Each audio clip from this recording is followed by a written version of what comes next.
BJP ಮತ್ತು JDS ಮೈತ್ರಿಗೆ ಬಿಸಿ ತುಪ್ಪ ಆಗಿಬಿಟ್ಟಿದೆ ದಕ್ಷಿಣ ಶಿಕ್ಷಕರ ಕ್ಷೇತ್ರ. ಜೆಡಿಎಸ್ ಪಾಲಾದಂಥ ಕ್ಷೇತ್ರದಲ್ಲಿ ಮುನಿಸು ಯಾಕೋ ತಣ್ಣಗಾಗುವಂಥ ಲಕ್ಷಣ ಕಾಣಿಸ್ತಾ ಇಲ್ಲ.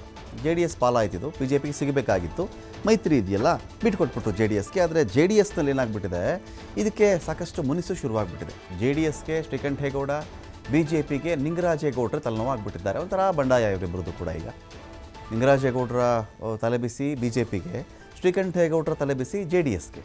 ನಿನ್ನೆ ಪ್ರತ್ಯೇಕ ಸಭೆಯನ್ನು ಜೆಡಿಎಸ್ ಆಕಾಂಕ್ಷಿ ಶ್ರೀಕಂಠೇಗೌಡರು ಮಾಡಿದ್ರು. ಇದೇ ವಿಚಾರಕ್ಕೆ ಸಂಬಂಧಪಟ್ಟಂತೆ ಎಲ್ಲರಿಗಿಂತ ಮುಂಚೆನೇ ಬಿಜೆಪಿಯ ನಿಂಗರಾಜೇಗೌಡ ನಾಮಪತ್ರವನ್ನು ಹಾಕಿಬಿಟ್ಟಿದ್ದಾರೆ. ಗೊಂದಲಗಳ ಮಧ್ಯೆನೇ ಜೆಡಿಎಸ್ನ ವಿವೇಕಾನಂದ ಕೂಡ ನಾಮಿನೇಷನ್ ಸಲ್ಲಿಸ್ಬಿಟ್ಟಿದ್ದಾರೆ. ಮೈತ್ರಿ ಅಭ್ಯರ್ಥಿ ನಾಮಪತ್ರಕ್ಕೆ ಬಿಜೆಪಿ ರಾಜ್ಯಾಧ್ಯಕ್ಷ ವಿಜಯೇಂದ್ರ ಬರಲೇ ಇಲ್ಲ.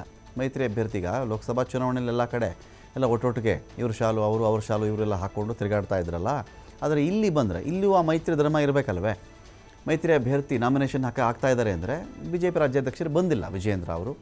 ಶ್ರೀಕಂಠೇಗೌಡರು ಎಲ್ಲೂ ಹೋಗಲ್ಲ ಅಂತ ಜಿಟಿ ದೇವೇಗೌಡರು ಒಂದು ಕಡೆ ಮಾತಾಡ್ತಾರೆ. ನಿಂಗರಾಜೇಗೌಡರ ಮನವೊಲಿಸ್ತಕ್ಕಂಥ ಕೆಲಸವನ್ನು ವಿಪಕ್ಷ ನಾಯಕ ಆರ್ ಅಶೋಕ್ ಒಂದು ಕಡೆ ಮಾಡ್ತಾ ಇದ್ದಾರೆ. ಹಾಗಾಗಿ ಸಾಕಷ್ಟು ಗೊಂದಲದ ಗೂಡಾಗಿದೆ ದಕ್ಷಿಣ ಶಿಕ್ಷಕರ ಕ್ಷೇತ್ರ. ಶ್ರೀಕಂಠೇಗೌಡರು ಜನತಾ ಪಕ್ಷ ಜನತಾದಳದ ಕಟ್ಟಾಳು. ಅವರು ಎಚ್ ಡಿ ದೇವೇಗೌಡರು, ಎಚ್ ಡಿ ಕುಮಾರಸ್ವಾಮಿ ಅವರು ಜನತಾದಳ ಪಕ್ಷವನ್ನು ನಂಬಿರ್ತಕ್ಕಂಥವರು. ಶ್ರೀಕಂಠೇಗೌಡರ ಮುಂದಾಳತ್ವದಲ್ಲೇ ವಿವೇಕಾನಂದ ಅವರ ಚುನಾವಣೆ ನಡೆಯುತ್ತೆ. ಶ್ರೀಕಂಠೇಗೌಡರ ನಾಯಕತ್ವದಲ್ಲೇ ವಿವೇಕಾನಂದರ ಚುನಾವಣೆ ನಡೆಯುತ್ತೆ. ಯಾರು ಕೂಡ ಅನುಮಾನ ಪಡ್ತಕ್ಕಂಥದ್ದು ಅಗತ್ಯ ಇಲ್ಲ. ಭಾರತೀಯ ಜನತಾ ಪಕ್ಷದ ಅಧ್ಯಕ್ಷರಾದಂಥ ವಿಜಯೇಂದ್ರ ಅವರು ಬರಬೇಕಾಗಿತ್ತು. ಅವರು ಅನಿವಾರ್ಯ ಕಾರಣದಿಂದ ಅವರ ತಮ್ಮ ರಾಘವೇಂದ್ರ ಅವರು ಲೋಕಸಭಾ ಸದಸ್ಯರನ್ನ ಕಳಿಸ್ತಾ ಇದ್ದಾರೆ. ವಿರೋಧ ಪಕ್ಷದ ನಾಯಕರಾಗಿರ್ತಕ್ಕಂಥ ಅಶೋಕ್ರವರು ಕೂಡ ಬರ್ತಾ ಇದ್ದಾರೆ.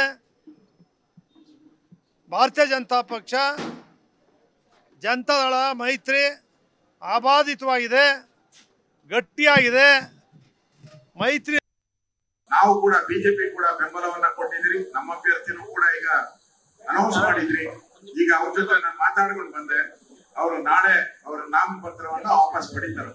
ಬಿಜೆಪಿ ಅಭ್ಯರ್ಥಿ ನಾಳೆ ಅವರು ನಾಮಪತ್ರವನ್ನ ವಾಪಸ್ ಪಡೆದು ಇಷ್ಟೊಂದು ಅವ್ರ ಜೊತೆ ಮಾತಾಡಿ ಒಪ್ಪಿಗೆ ಮಾಡಿದ್ದಾರೆ. ನಾನು ಪಾರ್ಟಿಗೋಸ್ಕರ ಕೆಲಸ ಮಾಡ್ತೀನಿ ಮತ್ತು ಜೆಡಿಎಸ್ ಯಾರ ಅಭ್ಯರ್ಥಿಯನ್ನ ಹಾಕಿದ್ದಾರೆ ಅವ್ರ ಪರವಾಗಿ ನಾನು ಕೆಲಸ ಮಾಡ್ತೀನಿ ಅಂತ ನನಗೆ ಮಾತು ಕೊಟ್ಟಿದ್ದಾರೆ. ನಾಳೆ ಅವರು ವಾಪಸ್ ತೆಗಿತಾರೆ.